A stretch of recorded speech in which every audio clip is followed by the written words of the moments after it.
قوم سبت کا ذکر فرمایا اللہ نے. ہفتے والے دن کچھ لوگ نافرمانی کرتے ہیں. ہمارے بھی ہیلے بہانے ہیں نا آج کل کاروبار میں. تو اسی سپارے کی آیت نمبر 65 کے اندر اللہ تعالیٰ نے حضرت داؤد کی قوم کا ذکر کیا کہ اللہ نے انہیں حکم دیا تھا کہ ہفتے والے دن مچھلیاں نہیں پکڑنی. تو وہ کہتے تھے چلو ہاتھ لگا کے نہیں پکڑنی, ہاتھ لگا کے.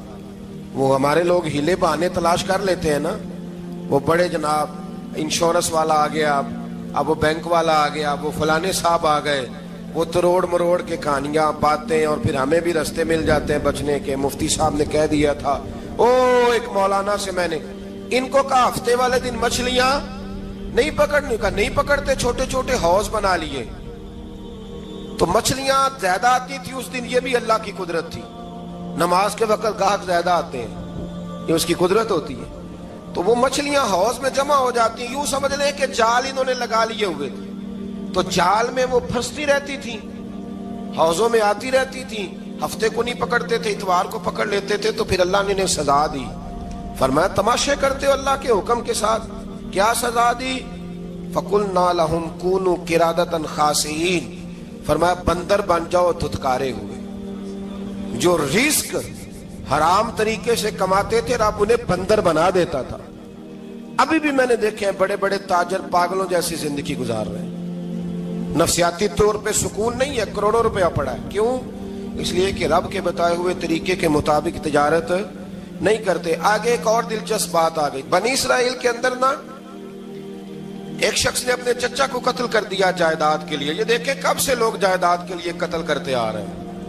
چچا کو قتل کر دیا, اور قتل کر کے حضرت موسیٰ علیہ السلام کے پاس آئے کہ میرے چچا کو کسی نے قتل کر دیا ہے, تو بتائیں کیا کرنا ہے. تو آپ نے فرمایا کہ گائے ذبح کرو اور اس کا ایک ٹکڑا مقتول کو مارو, مرنے والے کو. وہ خود اٹھ کے بتا دے گا مجھے کس نے قتل کیا ہے. اب ارادہ نہیں تھا گائے ذبح کرنے کا, تو بہانے کرنے لگے. ارادہ نہیں نہ ہوتا تو پھر کیا ہوتے ہیں, کہنے لگے گائے کس طرح کی ہو, بوڑھی ہو کہ بچی ہو, رنگ کیسا ہو, جوان ہو کہ چھوٹی ہو, حال میں ایک دفعہ چلنا سیکھ گئی ہو یا ابھی نہ سیکھی ہو. تو بتاتے گئے تو رب بھی شرطیں بیان کرتا گیا. گہرے زرد رنگ کی ہو, حال کے اندر اسے نہ چلایا گیا ہو, پانی نہ نکالا گیا ہو, نہ بچی ہو نہ جوان ہو, اس کے درمیان ہو. یہ ساری شرطیں کہاں پائی جاتی تھی؟ حضرت موسیٰ علیہ السلام کی قوم کا ایک شخص تھا جو اللہ کا ولی تھا.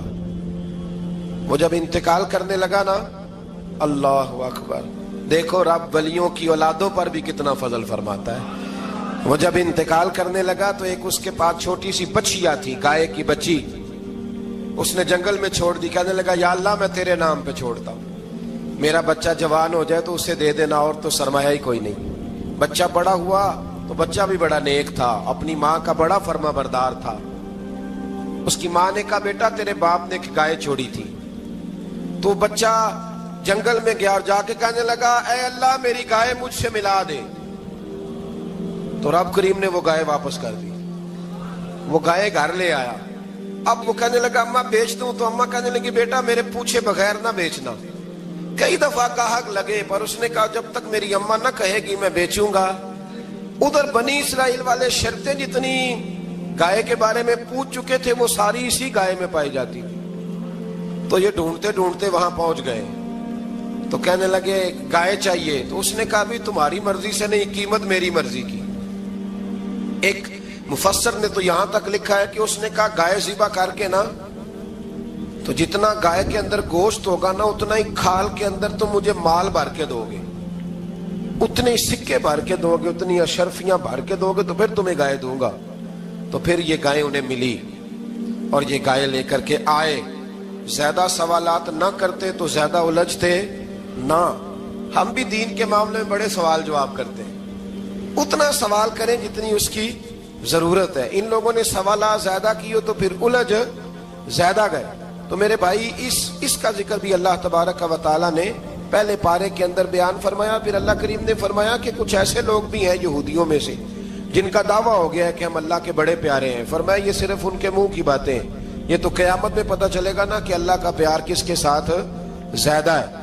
اور پھر یہ بھی یہودیوں نے دعویٰ کیا ہے. اسی پارے میں اللہ فرماتے ہیں کہ ان کا دعویٰ ہے کہ ہم اللہ کے بڑے پیارے ہیں, جنت میں ہم ہی جائیں گے, تو اللہ فرماتا ہے پھر مرنے کی دعا تو کرو, جنت میں تو مر کے جانا ہے نا.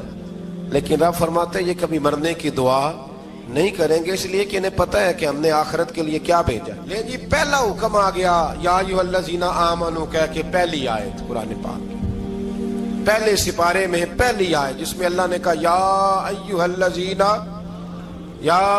الذین آمنوا, تو پہلا حکم آمنوا کہہ کے آیت نمبر 104 میں جو اللہ نے حکم دیا ہے نا, وہ نبی پاک کی تعظیم کا حکم ہے. پہلا حکم ہی اللہ نے حضور کی عزت اور ناموس کا ارشاد فرمایا. پہلا اس ترتیب کے لحاظ سے وہ ہوا یہ کہ جب نبی پاک کو بات ارشاد کرتے تو صحابہ کرام اٹھ کے عرض کرتے رائینا یا رسول اللہ, حضور سمجھ نہیں آئی ذرا رعایت کر دے. تو یہودیوں کی عبرانی زبان کے اندر نہ ذرا کھینچ کے پڑھتے تھے رائینا, تو اس کا معنی بنتا تھا معاذ اللہ اے ہمارے چرواہے. بکریاں چرانے والے کو بھی وہ رائینا کہتے تھے. تو جب صحابہ یہ کہنے لگے تو اللہ نے منع ہی کر دیا, فرمایا میرے محبوب کے غلاموں اس لفظ کے پیچھے چھپ کے لوگ میرے نبی کی بے ادبی کر جاتے ہیں. تو جس لفظ کا کوئی ایک معنی بے ادبی والا بنتا ہو وہ لفظ بھی میرے نبی کے لیے نہ کہو. لفظ وہ والے کہو جس میں کوئی بے ادبی کا معنی نکلے نہ. یہاں لوگوں نے بڑے بڑے لفظ نہیں بول دیے, پھر کہتے ہیں میرا مطلب یہ تھا, میرا مطلب وہ تھا, تو تو نے وہ لفظ بولا کیوں جس کا کوئی غلط مطلب بھی نکل سکتا تھا. اللہ نے فرمایا یا ایھا الذین آمنوا لا تقولوا رائینا, اے ایمان والو رائینا کہو ہی نہ. تو یا اللہ کیا کہیں, فرمایا وقولوا انظرنا, تم کہو یا رسول اللہ ایک نظر فرمائیے. انداز دیکھیے, انظرنا ایک نظر. تو ہمارے بزرگ تو پہلے ہی بڑے پیار والوں نے کہہ دیا یا رسول اللہ انظر حالنا. کہتے کہاں سے لاتے ہو جملے؟ میں نے کہا اللہ کی کتاب سے. یا رسول اللہ انظر حالنا یا حبیب اللہ اسمع قالا, تو تم کہو انظرنا محبوب نظر کرم کرے, واسمعوا, اور کیا ضرورت ہے دوبارہ پوچھنے کی. اللہ کہتا ہے پہلے ہی دھیان سے سنا کرو, پہلے ہی واسمعوا, پہلے ہی احتیاط سے سنو. وللکافرین عذاب الیم, اور کافروں کے لیے دردناک عذاب ہے.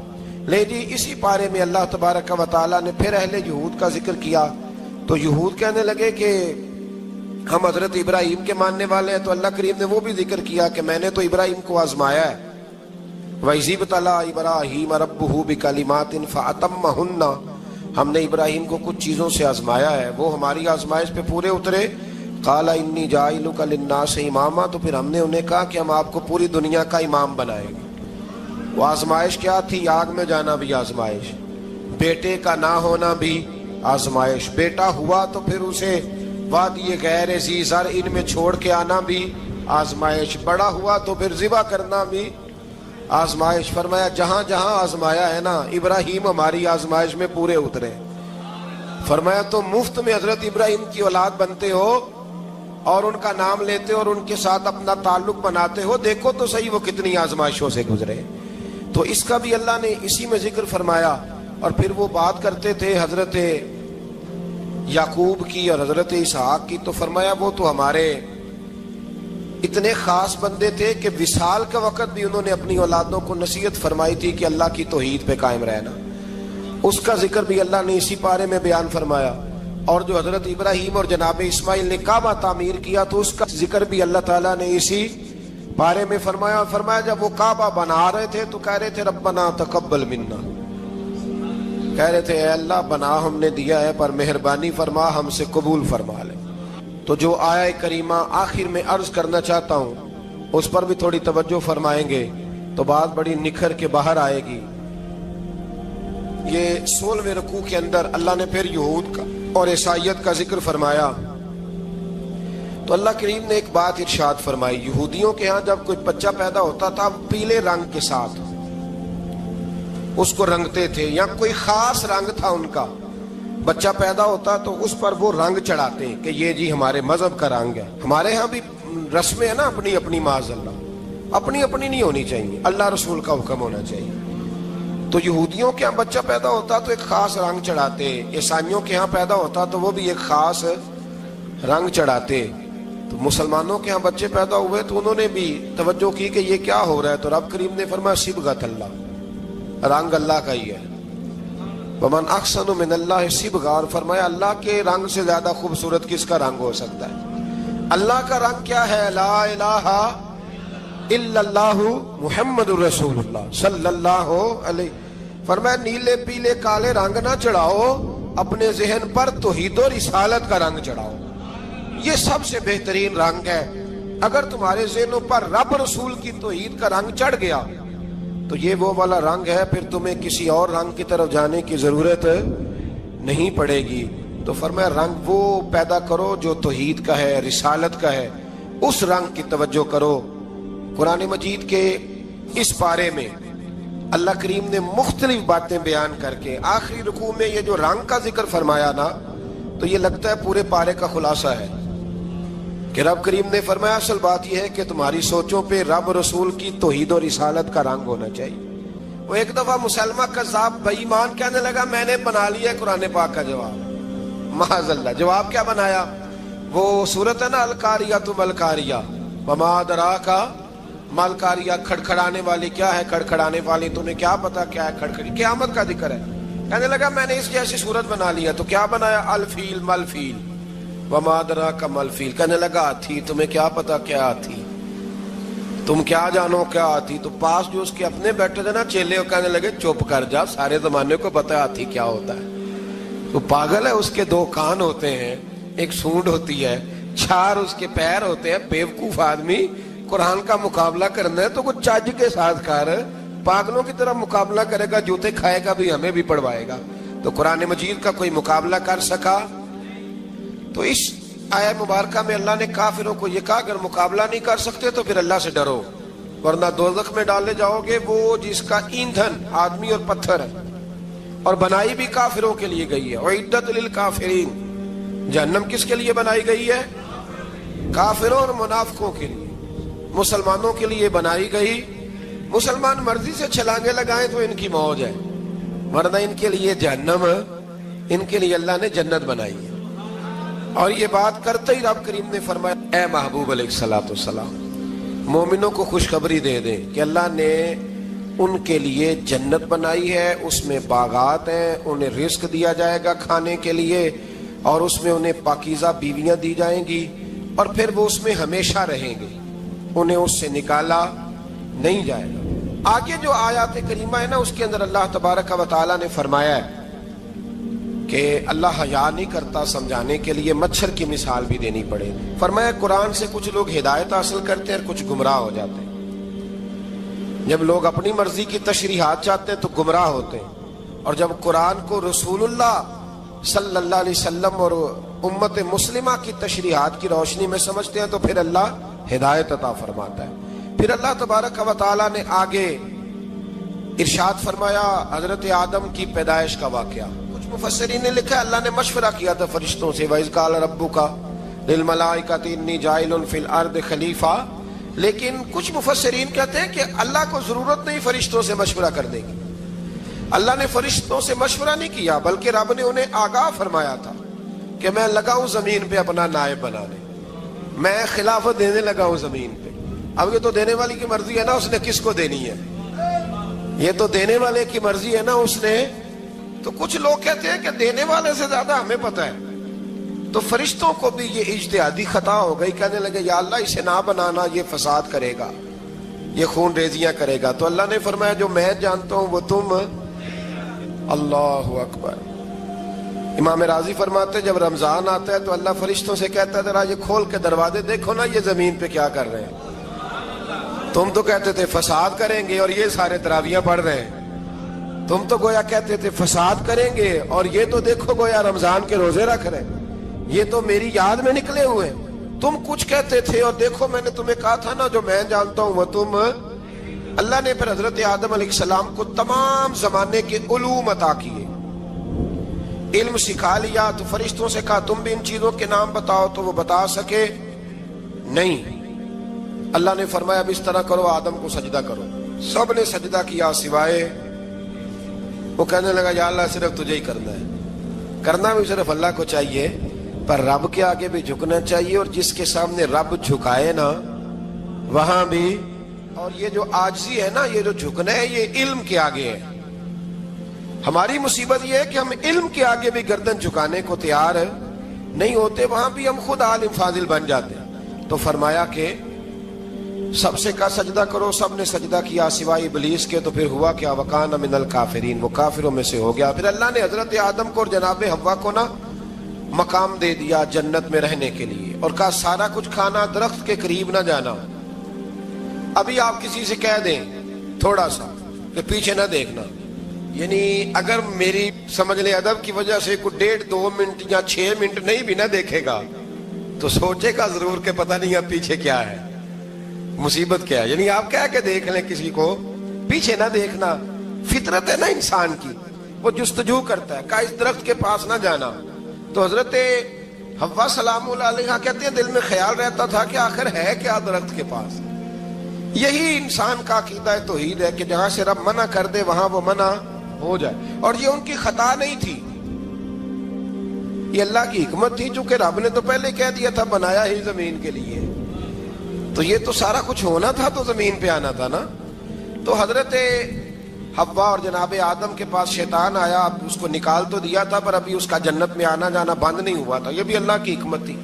تو وہ کہنے لگا تمہیں پتہ ہے بعد میں مر جاؤ گے؟ تو حضرت حوا کہنے لگی کیا موت بھی آئے گی؟ کہاں، اس کی تکلیف بھی بڑی ہوگی، تو پھر بچیں گے کیسے؟ تو کہنے لگے پھل کھا لو اس درخت کا۔ تو بچنے کے لیے پھل کھایا تھا۔ اس طرح لوگ آج بہت سارے کام بچنے کے لیے کرتے ہیں پر بچ سکتے، بچنے کے لیے پھل کھایا تو اللہ نے فرمایا زمین پہ چلے جاؤ۔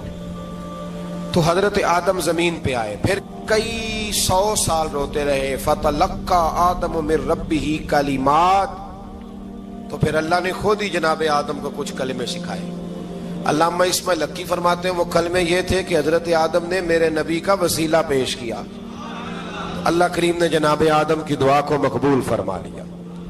پھر آگے بنی اسرائیل کا ذکر آ جاتا ہے۔ اللہ تعالیٰ نے بنی اسرائیل، آج آپ اسی قوم کو یہودی کہتے ہیں، ان کو اللہ نے اس زمانے میں فضیلت عطا کی تھی۔ جائیں کہیں اور جا کے کیا سمجھا لوگوں نے، جس طرح کا موڈ آئے گا جس کے ساتھ آپ جائیں گے۔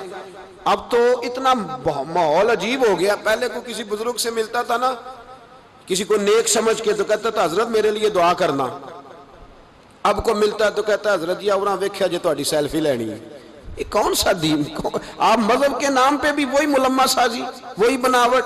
تو جب راز کھلے گا، وَحُصِّلَ مَا فِي الصُّدُورِ، جب سینوں کی چیزیں باہر آئیں، میں کہتا ہوں آج راز کھل جائے مشکل ہو جاتا ہے، لوگ وضاحتیں دیتے پھرتے ہیں۔ جب قیامت میں راز کھلیں گے، سب سے پہلے دیندار شخص کو دیکھنا چاہیے۔ میرے نبی پاک علیہ السلام نے فرمایا سب سے پہلے جہنم میں ریاکار عالم دین کو ڈالا جائے گا، عالم کو سب سے پہلے دوزخ میں ڈالا جائے گا، اس لیے کہ اس نے اپنا قد اونچا کرنے کے لیے دین کو ٹیشو پیپر بنایا۔ یہ تو بات ہو گئی دینداروں کی۔ ایک سیاستدان نے نعرہ لگایا، اس نے کہا روٹی دوں گا، کپڑا دوں گا، مکان دوں گا۔ ایک بعد میں پھر آ گیا، اس نے کہا تحفظ دوں گا۔ ایک تیسرا آ گیا، اس نے کہا میں فلاں کر دوں گا۔ آتے رہے لوگ، بیچارے مجبور ہیں، پریشان ہیں۔ ہمارے ملک میں پی ایچ ڈی کرنے کے بعد لوگوں نے چائے کے ڈھابے بنائے ہوئے ہیں، لوگ آزمائش کا شکار ہیں، کدھر جائیں؟ سیاستدان کے پیچھے لگ گئے، لوگوں نے نعرے بھی لگائے، لوگوں نے اپنی جیب سے پوسٹر بھی اس کے بنوا کے چسپاں کیے، ساری اس کے پیچھے لوگ لگ گئے۔ اب ہمیں تو نہیں نہ پتا تھا کہ وہ تو غریبوں کے جذبات سے کھیل کر اپنا قد اونچا کرنے جا رہا ہے، وہ تو ہوس اقتدار کا پجاری ہے، وہ تو صرف کرسی کے لیے لوگوں کے جذبات سے کھیل رہا تھا۔ اس نے تو اتنے زبردست نعرے اس لیے سکھائے تھے کہ لوگ میرے پیچھے لگ جائیں، کسی کی مجبوری کا نام لے کے اسے پیچھے لگا کے پھر وہ اپنے ذاتی مفادات لینا چاہتا تھا۔ اللہ فرماتے ہیں دنیا میں تو دھوکہ دے لے گا پر وَحُصِّلَ مَا فِي الصُّدُورِ، میں راز کھول دوں گا۔ ایک حدیث سنانے لگا جو آپ نے رٹ کے یاد کرنی ہے، کر لیں گے انشاءاللہ؟ بولیے سارے کہیے انشاءاللہ کر لیں گے یاد ماشاءاللہ سے۔ سنیں، ابو داؤد شریف میں، ترمذی میں حدیث ہے، نبی پاک علیہ السلام نے فرمایا کچھ لوگوں کی پشتوں پر اللہ قیامت میں جھنڈے گاڑ دے گا۔ پشت ہوتی ہے نا، پشت، مقعد، سرین، اس پر اللہ جھنڈا گاڑ دے گا، وجود کے ساتھ لگا دے گا۔ حدیث صحیح عرض کر رہا ہوں، حضرت انس بن مالک رضی اللہ تعالیٰ عنہ حدیث کے راوی ہے، فرمایا جھنڈا پشت کے ساتھ گاڑ دیا جائے گا اور اونچا جھنڈا ہوگا قد سے. تو لوگ سارے کہیں گے یا اللہ یہ کون ہے، کون ہے یہ؟ تو رب کریم فرمائے گا یہ اپنی قوم کا غدار ہے، یہ اپنی قوم کا، ان کے جھنڈے یہاں نہیں لگیں گے، ان کے جھنڈے وہاں بھی لگیں گے. میرے نبی پاک علیہ السلام نے فرمایا غداروں کی پشتوں پہ اللہ جھنڈے لگائے گا اور یہ جھنڈے لگیں گے، اور جب لوگ پوچھیں گے یہ کون ہے تو کہا جائے گا وہ یہ ہے جس کو قوم نے امانت دار سمجھ کے سربراہی دی پر یہ غدار نکلا. قوم نے اعتماد کیا، امانت دار سمجھ کر یہ غدار نکلا. یاد رکھنا تمہارے جھنڈے لگیں گے. آج تمہاری گاڑیوں پہ سرکاری جھنڈے ہیں، آج تمہاری بڑے بازاروں پر سرکاری جھنڈا ہے، قیامت میں تمہاری پشت پر غداری کا جھنڈا ہوگا، غداری کا. اور میرے نبی پاک علیہ السلام نے فرمایا غریبوں کو اللہ قوت دے دے گا، اور جو تکبر کرنے والے تھے انہیں اللہ کیڑیوں کی شکل عطا کرے گا، چیونٹیوں کی شکل، کیڑے مکوڑے بنا دے گا، اور غریب پیروں کے نیچے مسل کے جائیں گے. وقت تھوڑا رہ گیا. وَحُصِّلَ مَا فِي الصُّدُورِ، فرمایا تمہارے سینے کے سارے راز اللہ باہر نکال دے گا، فاش ہو جائے گی ہر چیز، کھل جائے گا سارا، آئینہ باہر آئے گا، تمہیں وہ سارا کچھ بھگتنا ہے. کتنے بادشاہ گزرے آپ کے ملک میں، کتنوں کی قبروں پہ لوگ فاتحہ پڑھنے جاتے ہیں، کتنے ہیں جن کا اب نام ہوتا ہے، تصویریں لگی ہوئی ہیں پارلیمنٹ میں. اس سے زیادہ کوئی شے ختم ہو گئی بات. کدھر گئے ہمارے تو نوجوانوں کو یاد بھی نہیں. کیا کیا کسی نے کمال کر لیا وزیر اعظم بن کے، کیا اس نے کر لیا؟ ختم ہو گئی بات. خدا را جو آپ ہیں آپ وہی بیان کریں، دھوکہ نہ دیں، ورنہ یہ راز جب کھلے گا. میرے نبی پاک علیہ السلام نے فرمایا بہت بڑا تاجر قیامت میں اللہ کی بارگاہ میں کھڑا کیا جائے گا. اللہ اس کے بچوں کو بھی بلائے گا، کہے گا تمہیں پتہ ہے تمہارا مال حرام ہے، ناجائز ہے، تمہارے باپ نے دھوکے سے کمایا ہے. تو نبی پاک علیہ السلام نے فرمایا، امام سیوطی نے حدیث لکھی ہے، نبی پاک فرمانے لگے وہ اولاد اپنے باپ پہ مقدمہ کر دے گی. وہ جن کو دے گیا نا کہ وہ والا پلاٹ بھی تیرا، وہ والا بھی تیرا، وہ والا بھی، وہ مقدمہ کر دے گا. وہ کہیں گے اے اللہ ہم نے اسے کہا تھا ہمیں ناجائز مال دے، اس سے پوچھ اس نے کیوں کمایا. میرے مصطفیٰ کریم علیہ السلام فرماتے ہیں احد پہاڑ کے برابر اس کی نیکیاں ہوں گی، لیکن جرم یہ ہوگا کہ کمائی حرام تھی، تو اللہ کریم ان بچوں کے مقدمے کی وجہ سے باپ کو جہنم میں داخل کر دے گا. یہاں وہ سخی بھی بن کے گیا ہے، یہاں وہ کہتا، وہ کہانیاں سنایا کرتا تھا کہ میں بڑی محنت سے آگے گیا ہوں. وَحُصِّلَ مَا فِي الصُّدُورِ، میں تمہارے سینوں کی چھپی چیزیں راز کھول دوں، راز فاش ہو، تمہیں ہر چیز دیکھنی پڑے گی. میرے رسول پاک علیہ السلام کی ایک حدیث بڑی انفرادی ابن حجر نے لکھی. میں تو اس حدیث کو پڑھ کے میں نے کتاب بند کر دی. میں نے کہا اللہ ہمیں معاف کرے. نبی پاک علیہ السلام نے فرمایا جس کو امین بنایا گیا اور اس نے خیانت کی، وہ کسی جگہ کا بھی امین تھا، وہ ممبر رسول کا امین تھا یا ڈاکٹر کی کرسی کا، وہ کسی سکول کے ادارے کا امین تھا یا حکومت میں کسی عہدے پہ، جسے امین بنایا گیا. توجہ ہے میری بات پر؟ جسے امین بنایا گیا اس نے خیانت کی، تو اس نے جس چیز کی خیانت کی ہوگی وہ چیز قیامت کے دن اس کی گردن کے ساتھ لٹکی ہوئی ہوگی، گردن کے ساتھ. محبوب فرمانے لگے ایک شخص آئے گا اس کی گردن پر اونٹ بیٹھا ہوگا، اور حدیث کے لفظ یہ ہیں، حضور فرماتے ہیں مجھ سے فریاد کرے گا یا رسول اللہ میری مدد کرے، تو میں اسے کہوں گا میں نے تجھے سمجھایا نہیں تھا، اب تیرے بارے میں اللہ فیصلہ کرے گا. پھر ایک اور شخص آئے گا تو اس کی گردن کے ساتھ، اس نے چونکہ گھوڑے چرائے تھے تو اس کی گردن کے ساتھ گھوڑے لٹکے ہوئے ہوں گے، گھوڑے. اللہ اکبر. تو وہ فریاد کرے گا حضور میری مدد کرے. ذرا یہ چیزیں بھی جاگ کے سنا کرے. آپ شفاعت رسول کے موضوع پر نعرے لگاتے ہیں، پہلے یہ بھی تو دیکھیں نا حضور سفارش کریں گے کس کی، اس پر بھی ذرا غور فرمائے. وہ جو سبحان اللہ ماشاءاللہ والا عنوان ہوتا ہے اس پہ کہتے ہیں ماشاءاللہ جی آج تو پتہ چل گیا جنتی ہیں. وہ بھائی جنت کی سڑک پہ بھی تو چڑھنا ہے کہ نہیں، وہ رستہ بھی اختیار کرنا ہے کہ نہیں، کہ آپ کا خیال یہ ہے کہ آپ کو ہیلی کاپٹر کے ذریعے جنت میں ڈال دیا جائے، کچھ کرنا نہ پڑے. عزیز بھائی میرے نبی پاک علیہ السلام فرمانے لگے کچھ لوگ ایسے ہوں گے کہ ان کی گردنوں کے ساتھ بکریاں ممنا رہی ہوں گی، گدھے ہنہنا رہے ہوں گے. فرمایا وہ فریاد کریں گے تو میں کہوں گا تمہیں سمجھایا نہیں تھا. اور پھر حضور فرماتے ایک شخص آئے گا جس کی گردن کے ساتھ اژدہا بندھا ہوگا, اس کے منہ کو ڈسے گا تو وہ کہے گا اسے پیچھے ہٹاؤ, اور پھر اس سے کہے گا اژدہے سے تو ہے کون؟ تو وہ کہے گا میں تیرا وہی مال ہوں جسے تجوری میں سنبھال کے رکھتا تھا, آج میں تیری گردن سے لپٹ گیا ہوں تو کہہ رہا ہے پیچھے ہٹ جا. بھائی راز کھلے گا, آپ یقین کریں اچھے لوگوں کے جب راز کھلیں گے قیامت میں تو موج لگ جائے گی. راز صرف بروں کے نہیں کھلیں گے, اچھے لوگوں کے بھی راز. توجہ ہے میری بات پر؟ حضرت اویس کرنی بھی آئیں گے جو ساری زندگی راز میں رہے. تو میرے نبی پاک فرماتے ہیں اس شخص نے مکان نہیں بنایا, گھر نہیں بنایا, لیکن جناب اویس کرنی جب جنت میں داخل ہوں گے تو اللہ 70,000 فرشتوں کا جلوس انہیں عطا فرمائے گا. اللہ انہیں 70,000 فرشتوں کا جلوس دے گا. اس جلوس میں وہ جنت میں جائیں گے. ان لوگوں کو اللہ شانیں دے گا. فرمایا راز کھلے گا, راز. قیامت کے دن کچھ لوگ ان کے چہرے 14ویں کے چاند کی طرح چمکیں گے, اور انبیاء اور علماء ان کو دیکھ کر رشک کریں گے کون ہے؟ تو میرے مصطفیٰ کریم علیہ السلام فرماتے ہیں رب کریم فرمائے گا یہ میرے محبوب کی امت کے وہ نیک لوگ ہیں جس سے بھی محبت کرتے تھے اللہ کی رضا کے لیے کرتے تھے, اور جس سے بھی انہوں نے زندگی میں دشمنی رکھی صرف اللہ کی رضا کے لیے. اب یہ اللہ کی رضا والا معاملہ کہاں تھا ان کے سینے کے اندر, تو اس کی جزا انہیں قیامت میں ملے گی. کچھ لوگوں کا راز کھلے گا, انہیں بڑا لطف آئے گا, بڑا مزہ آئے گا.